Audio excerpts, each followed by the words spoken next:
Okay, today we pick up with vaYiqra, which is Leviticus, chapter 20, verse 6. I'm going to back up to 5, read my translation.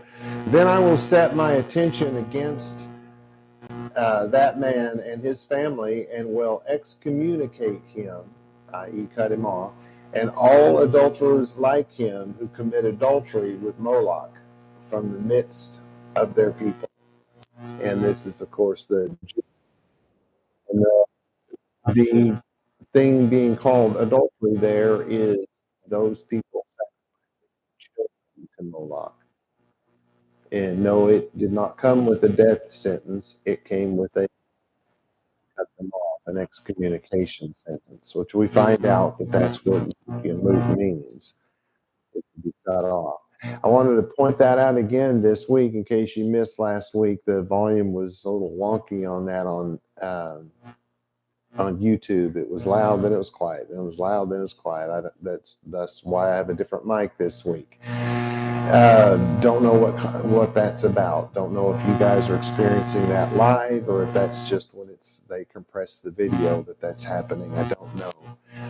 But anyway, I tried to show you last week that moot, which is die, he, die, or die, he, die, they, the words are an idiom, and they are explained when God says he's going to cut them off. Because if you think that they have to die, how is it then they're driven from the land? You understand? The death, the die, they die, the thing that Jews for centuries now have believed meant that you were really supposed to be put to death. Turns out that's not true. It turns out that death, saying the word twice means it's utter death. And so they took it as, okay, well, they have to be killed. Only they never did it. And so the Jews were, by the first century in particular, really angry about the Sanhedrin never killing anyone. But the people who were in the Sanhedrin knew what they were doing. They knew that was an idiom, and so they did not kill anyone.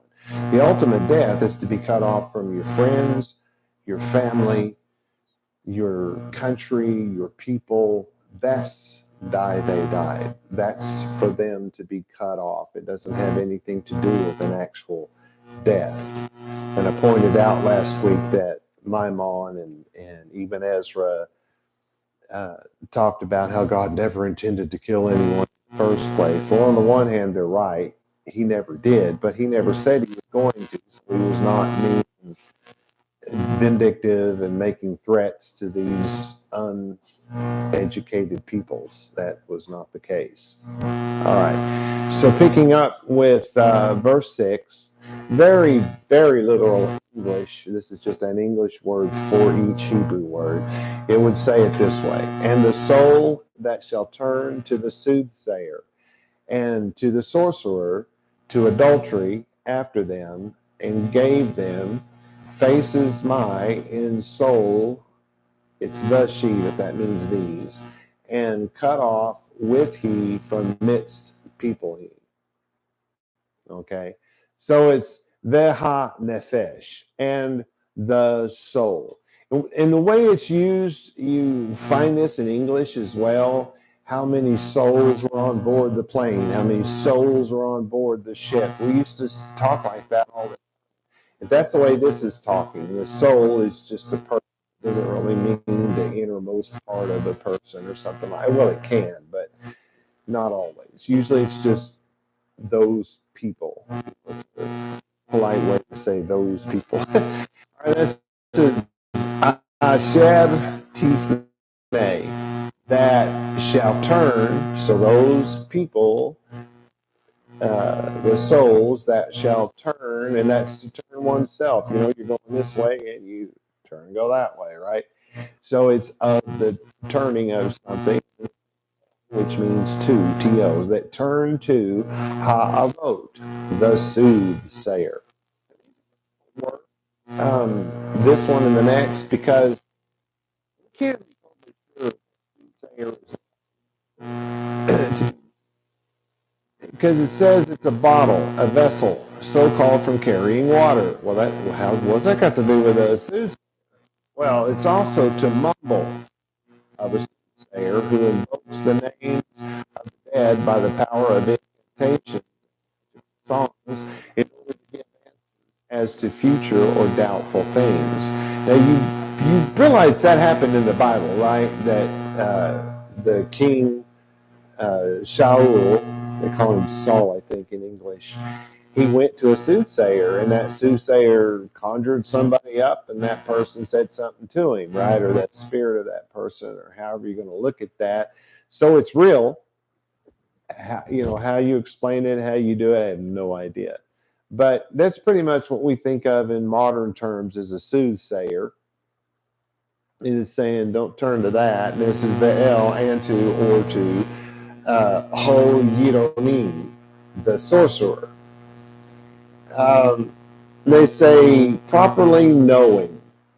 Yada, from knowing, it's from that root.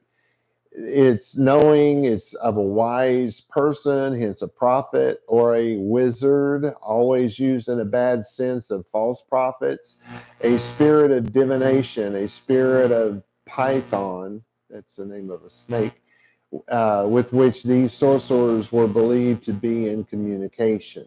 Now, you understand everything that I read about the meaning of those two words comes from English speaking people. This is not the way Jews would have looked at it. These are not uh, the explanations that would have been given in a Hebrew Bible at the time of the writing, had there been, or a Hebrew Bible, a Hebrew dictionary or lexicon, had there been one. There weren't, but had there been one at the time, it would have been very different than this. So it's what I'm saying. It's a little difficult to say what we're really talking about here, but as best as I can tell, these are the two words we're going to have to use. Then it says li zenot, which is referring to these people, and then it says in the English translations to commit adultery, and metaphorically to be given to idols, to idolatry, to worship idols. The prophets used this word for those Hebrews who, after entering into the marriage union with God, chose to worship idols. Uh, and that you can tell came from Jews because it's very much in line with what the Bible says. Give me a moment.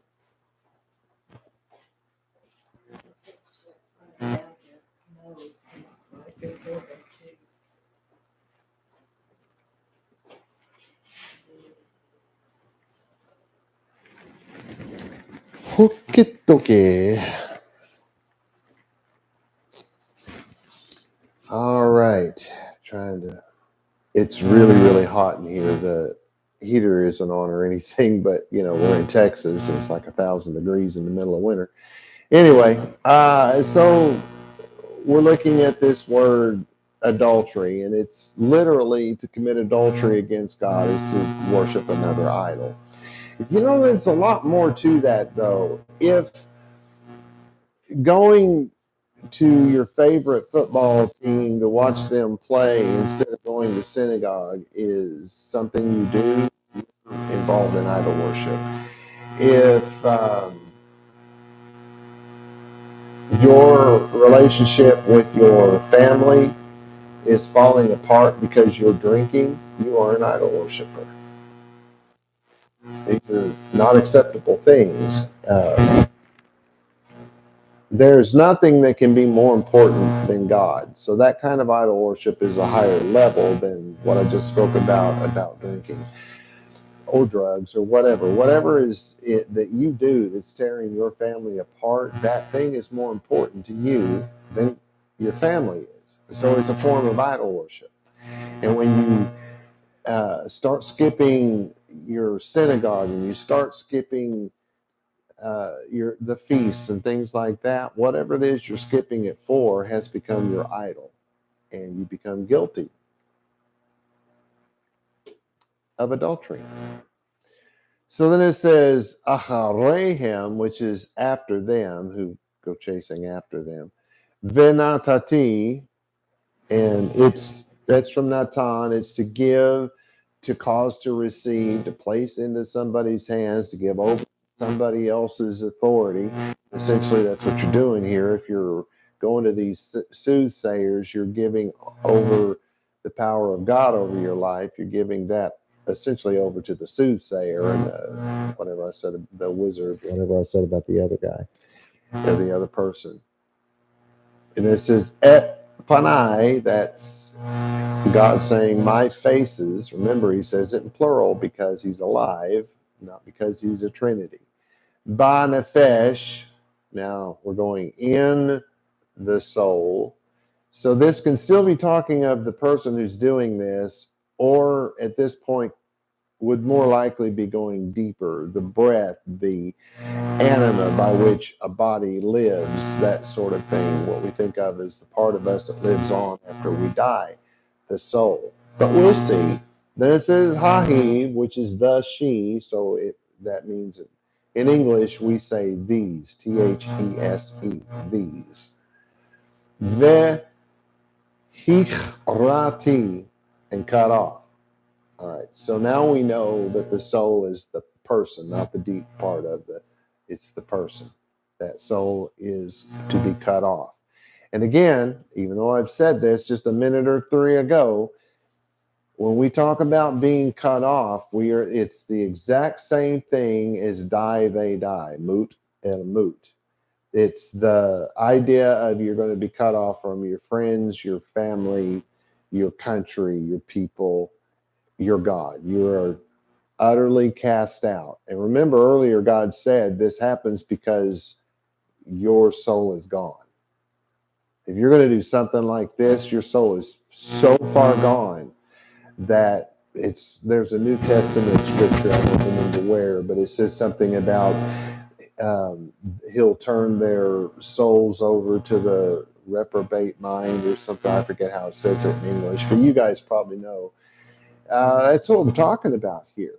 They are so far gone that they are to be cut off and sent out of the land. And this is permanent. This isn't you're going to be gone for 6 months and then you can come back. This is permanent. This is oto, which is the pointer and followed by the word for he or it. You got to just figure it out by reading the whole sentence. Mi karev, from the midst. So it's he, not it. Amo, people he, from the midst of his people is how we would say it. So the translation of verse 6, and remember, we're talking about the Jewish people very specifically here.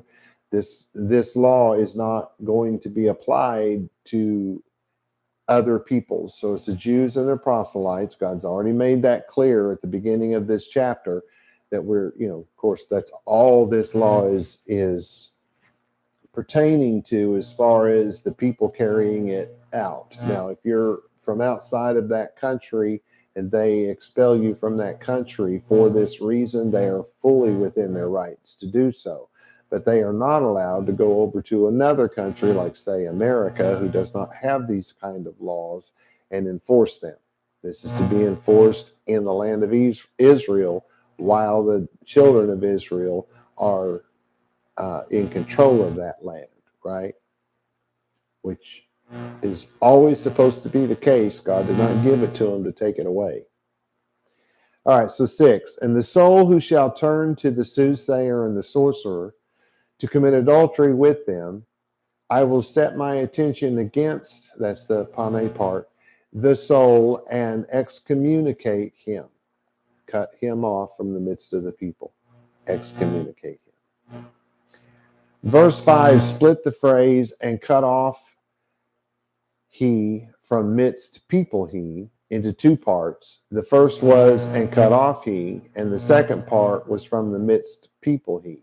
This verse clarifies the meaning by pulling the 2 phrases together. You follow? Previously, you had what looked like 2 separate things, and now in this verse, they're both put together so that we will fully understand that both of these idioms mean the same thing. All right. Verse 7. very literal English. And make sanctify you, and be you holies, for I Yahweh, God's you. You can probably figure that one out without me even going through this. VaYiqra dishtem. That's from kadosh is your root here. Things have been added to the word, and make sanctify you. So it's and to sanctify you is probably all we would say, but that's the to be pure, to be clean. It's of physical pureness and cleanliness, but it's more often to be holy or sacred, to be set apart, to and when the Bible talks about the Jews being a set apart people, it is quite literally talking about the Jews living according to God's law. That's to be set apart because we're living by what God said and not what man said. vaYiqra, that's be, be, you will be enlightened. I don't know. But this is and be you. So, and you will come to exist. You will become Kadoshim, holies. Holies. He says it in plural for two reasons. One, he's talking to a group. So when you're speaking with a group, it's going to be in plural, right? But secondly, the reason why it's plural is because holiness covers a wide array of things, as you should know by now. It covers the way we live our lives. It covers the way what we eat and how we eat it. It covers what we wear and what we don't. You know, we don't mix materials. We wear fringes. We wear kippot. There's talitot at times. We're not commanded to wear the talitot by any law, but Yeshua told us that when we were to pray, we were to go into our prayer closet. Well, this is our prayer closet. Pull it around our face and we close the door.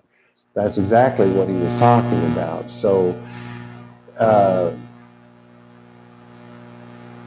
when I'm praying to God and I'm asking him, will you help this person? Will you help that person? I close myself in the closet. When I'm just meditating on God and meditating on his word and just having a conversation with him, I don't worry about that. Do you guys follow? That's two different things. To meditate is one thing, to pray is another. And by the way, Yeshua never once ever prayed. What did he say? Oh, heavenly me, I come before me and ask for this person by my authority. I mean, really? The Greek and Hebrew words for meditate and pray are the same words. In other words, in Hebrew, the word that we use for prayer is also the word we use for meditation. In Greek, the word we use for prayer is also the word we use for meditation. So the translators, thinking that God had gotten some guy's wife pregnant and had a, half-breed child there, or whatever that would be, because he's half man, half God, like the, Norse gods. Yike. But they believed that at the time, and so because of that, they changed the word from meditate to prayer. Anyway, that's a freebie. I won't charge any extra for that.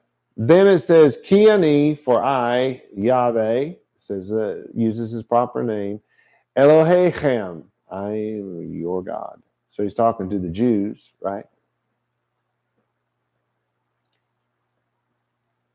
All right, let's go to my translation. Thus, obey my laws, ordinances, and instructions. Wait, Rob, where did that come from? He said, sanctify yourselves.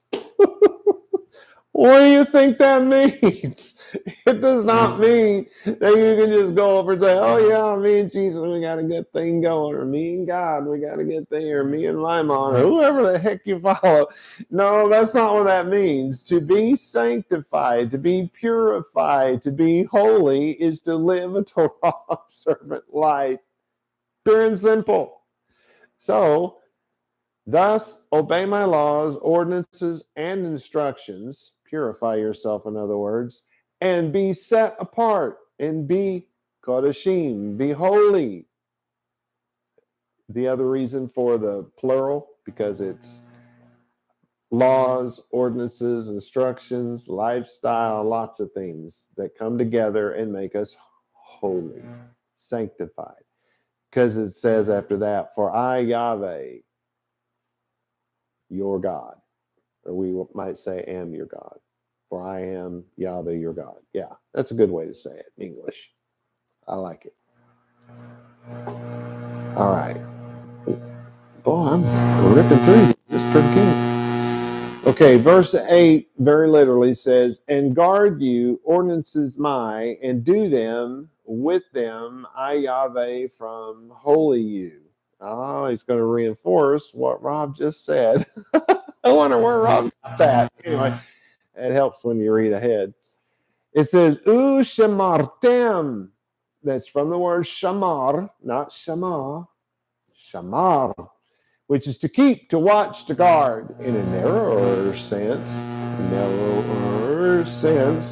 as a garden, a man tending to his garden. In a wider sense, to keep safe, to preserve, often used of God as guarding men. So if it's used of God as guarding men, what do men guard? The Torah. Because even if you're a Christian and you believe that somehow you're a part of all of this without any of the, the following the law thing, doesn't the Christian part of the book say that he's going to write it on your heart? What was he going to write? The law. Anyway. So that's what you're guarding. That's what you're keeping. And no, you're not guarding the law by disagreeing with somebody on their interpretation of the law, okay? Their interpretation of some scripture. You standing up saying, hey, they're wrong, blah, blah, blah. No, you're not guarding it. God does not need your help. What he wrote was perfect and pure. He does not need your help. Then it says, et hukotai, my ordinances. Oh, you're starting to see where I got all this a while ago? That which is established or defined, spoken always of a single law or ordinance, which is why it's in plural, you understand. Ordinance says. In other words, things of heaven. Practices and customs are ordinances as well. I don't know if y'all knew that. Just thought I'd throw that in there. Then va'asitem, and asa, do them properly to labor, to work about anything, to make, to produce by labor, to manufacture, to fabricate. You got to do them. And just a little secret I'm going to let out of the bag here. The New Testament says you have to do them too. Just throwing that out there. Yeah, you got to do them. The ordinances, the traditions. Yep. All of that's part of it. Then it says, Otam ani Yahweh. And so you got to do all those previous things. And it says, I am Yahweh. Me kedechem. Say that right. Me kadishchem. And that's from holy you. I am Yahweh. And from Yahweh, your holiness comes. So if Yahweh gave his word to his prophet, Moshe and others, and they wrote it down, then your holiness comes from what they wrote. Get why God would say it that way? So our translation, and you will, I may have added that, you will guard my statutes and do them. I am Yahweh, from whom your holiness comes. From holy you, from whom your holiness comes. You realize, as I just said, that's by reading the word. This is no different than God saying, I am the word of God. In the beginning was the word was in God, and God was the word. I wonder where old John got that idea. Well, God just said it. Just saying, just throwing that out there. I hope you guys can picking up what I'm putting down. All right, so then our next verse, being verse 9, says, For man, that he curse, father him, and mother he dead, he dies, father him, and mother he curse, blood his in he. My wife says, that sounds awful. Yeah. And it would be if we took it literally, but let's take it the way God intended for us to take it. So it says, Ki ish, ish. Ki ish, for man. And generally, when we put the two words together like that, we'll say one another or to another or something like that, because it's kind of a way of talking about a group. Not always, but generally that's what happens. We're going to find out if it happens here. Then it says, Asher Yekalel. So, if this man, Yekalel, if he curse, it's to be light, which is the opposite of heavy. Oh, what do you mean? Well, it's to marginalize, to disregard, to disgrace parents and teachers by following a different way. So if your parents have taught you to follow the law and you don't, you are a disgrace to your parents. To disobey a judge, to be despised, to show contempt.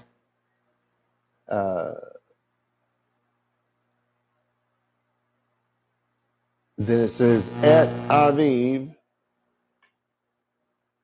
of his father.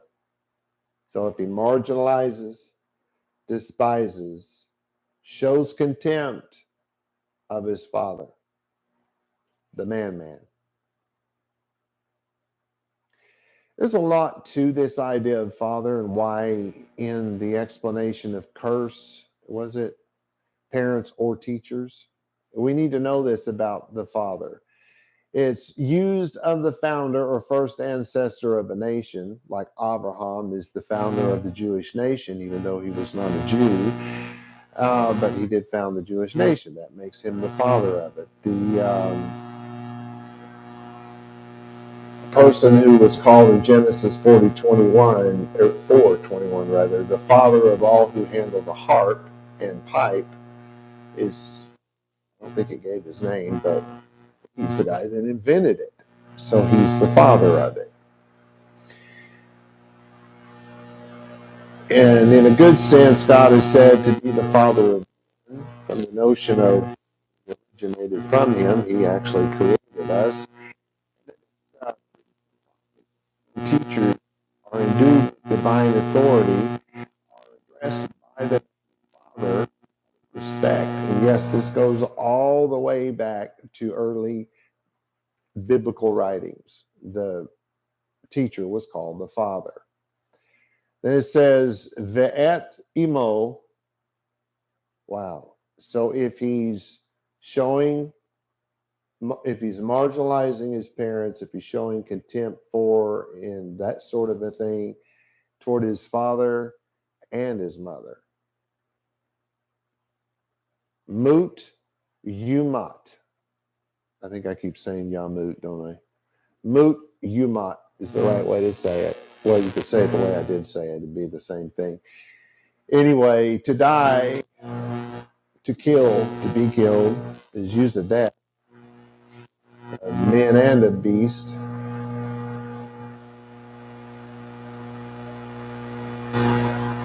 So it says, die, he die. Then it says, Aviv. So either his father here is going to die or his father has to kill him. Those are your only two choices at this point. Then it says, ve'imo, and mother. So his father and his mother either have to die or the father and the mother have to put him to death. You see where this is going? Why it's so important to understand that idiom?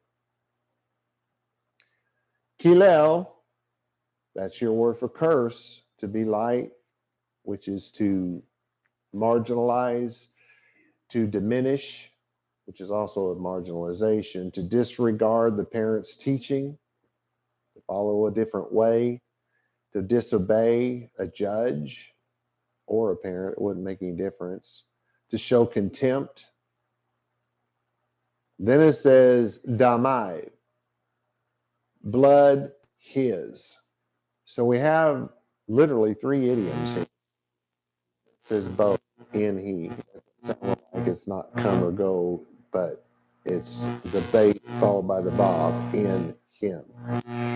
So our translation, for anyone, man, for anyone who disgraces his father and his mother will be excommunicated. Die, he die. Moot, you not. He will be excommunicated.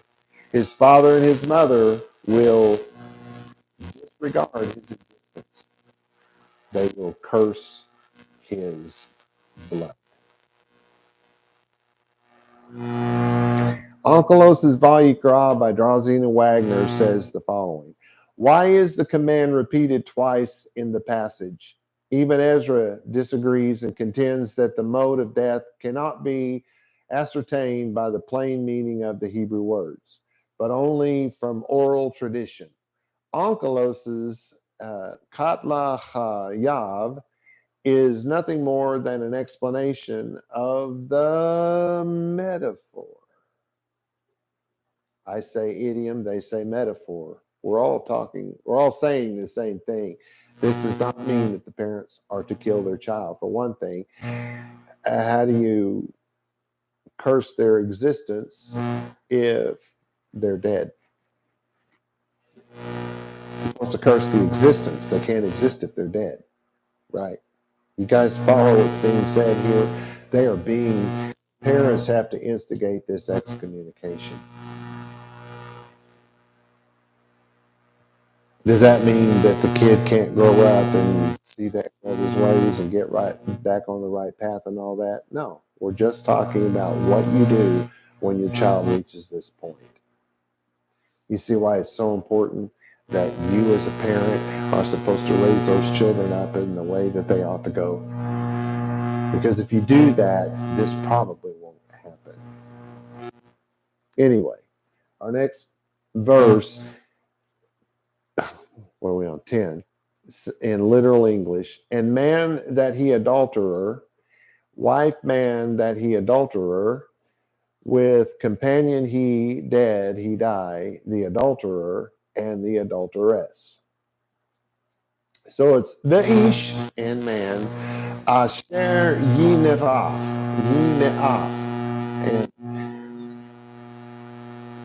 and the man who is an adulterer, who commits adultery, et eshet, and the man and the woman who have committed adultery, ish asher yineaf, just said it again, man that he is an adulterer, et eshet, and the woman, the wife, re'ehu, of his companion. So we could have two things here. We could have that there's a separation being made of a man who commits adultery with a woman of somebody he doesn't know, and a man who commits adultery with a woman of his close friend. Because re'ehu actually is a word for lover. So we use this in Hebrew. Our language is very different than English, and we call very close friends lovers, because in the biblical times, for a couple to be a lover, the veil had to be removed. All access had to be granted, if you will. All the denial to access has been removed. And so when they speak of someone who's your best friend, then you're talking about somebody who knows you better than you know yourself, and you know them better than they know their self. So we use the word re'ehu, lover. Has nothing to do with gay stuff or any of that. They probably didn't even know what that was back then. So we have these two, man and woman, commit adultery. And the second one, it connects it to a best friend. Then it says, Mut Yumat, die he die. Ha no F, the adulterer.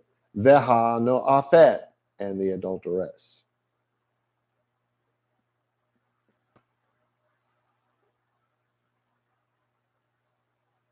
Okay, I guess there was a third option here, and we're going to take door number 3. Here's my translation.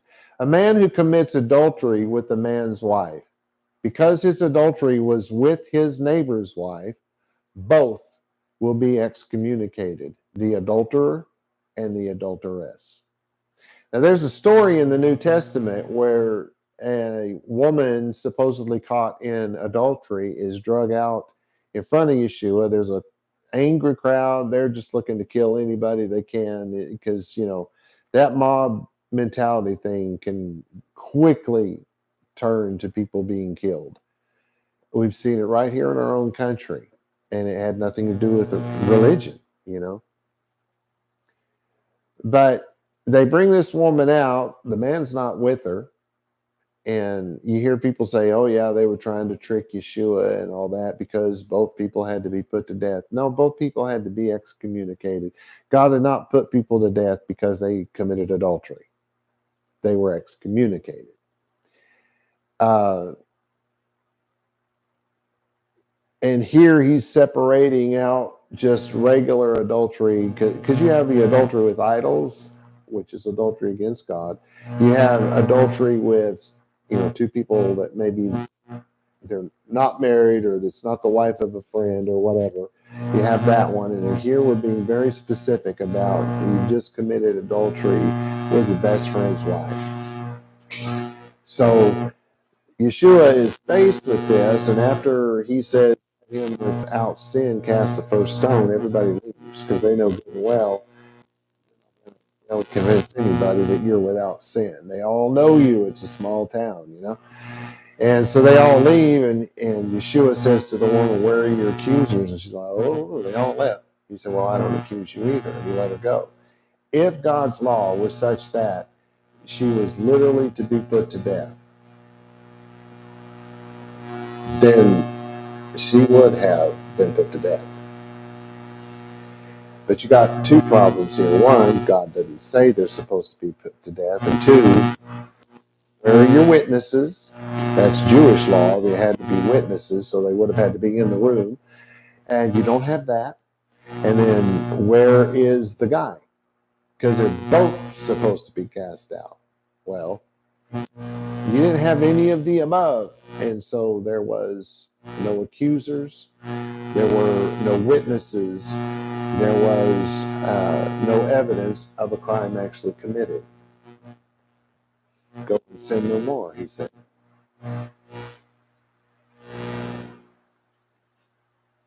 Onkelos' vaYiqra by Drauzine and Wagner said, with his neighbor's wife. This is a rephrase of the first part of the verse and is only repeated to emphasize the severity of the deed.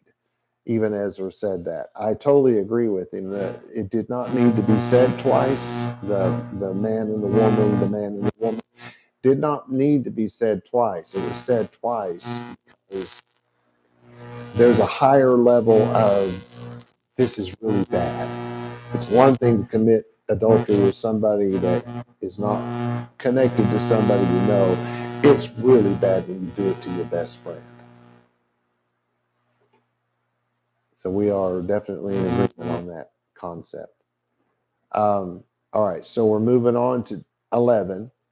And it says, and man that he lie down. I gotta light my eyeball here. And man that he lie down, wife father him, nakedness father him, uncovered, dead, he kill they, both them, not both, but both them, blood them, in them. The other one that sounds really, really bad. Ve'ish, and man, asher yishkav. So a man who lies down, et eshet, with a woman, aviv, with the wife of his father. I don't know how else to say that, the wife of his father. Now, we're not separating out whether she's a stepmom or his mother. No reason to separate them out. They're both wrong. Because either way, she's the wife of his father. Ervat, and it says nakedness, metaphorically the nakedness of the land. In other words, there's no trees growing on it. They call it a naked land. Of a body being naked. They use it of shamefulness and uncleanness and all kinds of things like that. But it's an idiom. I'm going to tell you now. Then it says Aviv. He has, I think I said uncovered. I guess they haven't said that yet. The wife of his father. They were going to nakedness of his father. Oh, that's the next one. Gila, uncovered. So we're going to get the explanation of this. What it's saying is a man who lies down with his father's wife, whether it's his biological mother or his stepmother, doesn't matter, because if you're laying down with your father's wife, it's wrong, period. And so it's saying that a man who has done that has uncovered his father's nakedness. Does that sound like something you've read before? Yeah, it'll be different, but it'll help us understand this. So he's uncovered the nakedness of a father. Then it says, Mut, you metu. So this is die, he, die, they. Shenehem, both of them. That's not necessary, but it's there for emphasis. They both die, both of them. You know, it's kind of what was said. Demehem, their blood, them, is with them. All right, so here's the translation. And a man who lies down with his father's wife has uncovered the nakedness of his father. They will be excommunicated. Die, they die. Both of them are punished for their guilt. So you have two idioms here. One is uncovering the nakedness of your father. That is one idiom. The next idiom is blood them with them or in them. You can say it either way, it won't make any difference. But that idiom means are punished for their guilt. Your blood being in you means that you are to be punished for your guilt. So here we're introduced to a new idiom. If man lies down with his father's wife, nakedness, father, his uncovered. That is to say, if a man has sex with his father's wife, it is said that he has uncovered the nakedness of his father. There are those who then connect this verse with Noah and his son Ham. However, if this connection were accurate, Noah or God, one of the two, would have driven Ham out from the midst of the family and thus the people. This did not happen, and thus proves that there is no connection to the story found in Genesis 9:20 through 27. You're going to get probably a lot of blowback on that one, but I gave you the evidence. Okay. Now verse 12. And man that he lie down, daughter-in-law he, dead he killed they, or die he die they, both them perversion made they, blood them with them. So now we're going to see the same idioms again. So ve'ish asher yishkav, so if a man lays down, et kalato, with his daughter-in-law. Mut yumetu, die, he die, they. Shenechem, both of them. Again, that's for the effect. It's like putting an exclamation point behind our words. They have stuff like that back in the day. So they said things twice or said them the same thing 2 different ways. That was to add emphasis. Then it says asu, which is asa, to labor, to work about, to make, to produce, to manufacture. It's do, to do something, right? Demehem, so it's blood they, so their blood, vam, is with them. And the man who has sex, he lie down, a man who has sex with his daughter-in-law, they are to be excommunicated. Die, he die, they. Both of them are become guilty. They are punished for their guilt. Blood them, in them. They are punished for their guilt. That is an idiom. So 13. And man that he lie down, male from lie down, woman, abomination made they, both them dead, and kill he blood them with them. Okay. I might be pushing a little bit much here to get through this, but I'm going to try. Asher yishka. If a man lie down, et zachar, that's the word for male, as opposed to female. So if a man lies down with a male, mishkerei, which is just to say that they lie down. Isha, woman. It's a little confusing here. If a man lies down with a male, and then does it say and? No. Then it says, if a man lie down with a male, lay down woman. You're getting it. He's laid with a male, and now he's laying with a woman. To eva. That's an abomination. Something abominable. Anything that is contrary to biblical or religious law is considered an abomination. So if the law says wear your fringe and you don't wear it, you are an abomination. The word just sounds so awful, don't it? Then asu, that's the asa, that they did this. Then we have shenechem, both of them. Both of them. Wait a minute, we've spoken about 3 people. A man with a man and a woman, that's 3 people. Both of them. Mut umato, die, he, die, they. Demehem, the blood of them, or their blood bomb is with them. We're going to have to talk about this one. This was a very difficult one to figure out. My translation, and a man who has sex with a male, after having sex with a woman, both of them, speaking of the male and the man, those are the both, are made unclean. They will be excommunicated. Both of them are punished for their guilt. Rob, how did you get all of that? All right, let's take a look. English translations of Leviticus 20:13 usually say something like this. If a man also lies with a male as he lies with a woman, both of them have committed an abomination, they shall surely be put to death. Their blood shall be upon them. So now it's the man and the woman being killed. That's not what the text says. This is, I want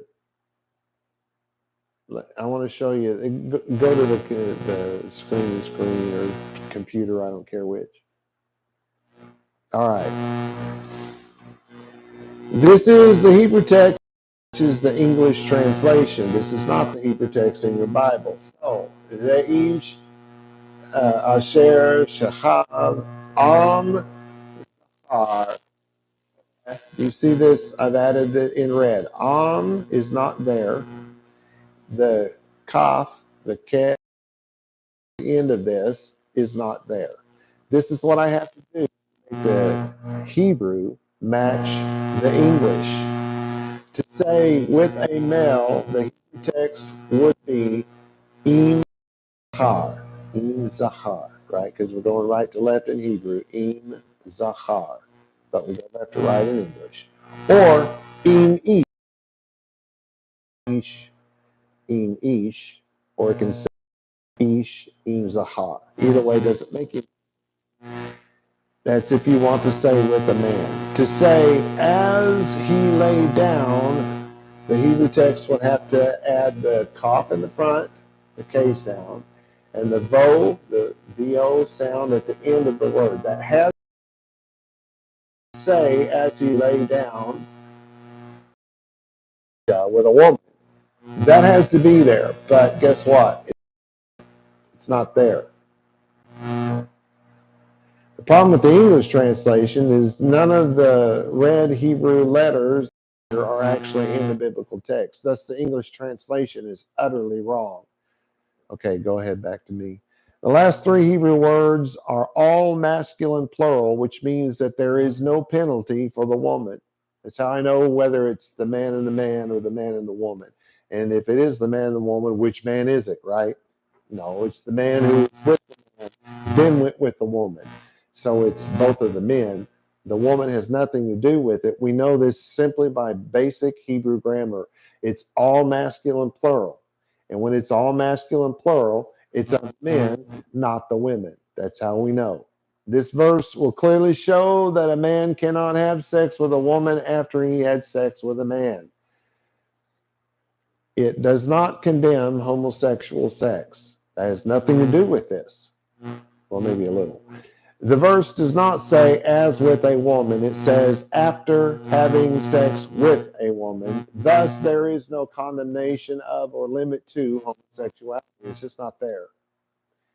There is, however, a condemnation of bisexuality. The text is telling us to pick a preference and stay true to it. That is quite literally what God just said. Okay. I don't really have enough time to move on to the next one. So, shalom, everybody.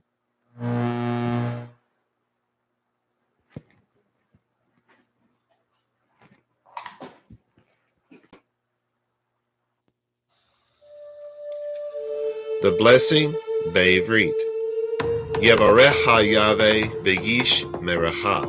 Ya'er Yahweh panai v'lecha v'hunecha. Yisa Yahweh panai v'lecha v'yasim lecha shalom. And in English, may Yahweh cause you to lie down that you may rest. May he touch and caress you. May he prepare you for what is ahead. May he watch over you. May he keep you from harm. May he cause goodness to grow in you and take away the bad. May he arrange your life and cause you to flourish. May he cheer you up and gladden your heart. May he cause his light to shine through you. May he show you tenderness and favor and love in his presence. May he show you kindness and be delicate towards you. May he show you his generosity, mercy, compassion, and desire for you as it comes forth from the depths of his soul. May he lift you out of your pit and deliver you from the things that hold you prisoner. May he draw you to his chest and cast his eyes on yours. May he show you his love and desire for you as he cradles you in his arms. May he bear your punishment and pardon you of your sin. May he take you for his bride. May he establish a foundation in you. May he place his name on your heart and mind and make your body his temple. May you be his treasure. May you always be on his mind. May he draw you near and comfort you when you are afraid. May he assure you there is nothing to fear because he is with you. May you and all that concerns you be at peace because he is your friend. Amen.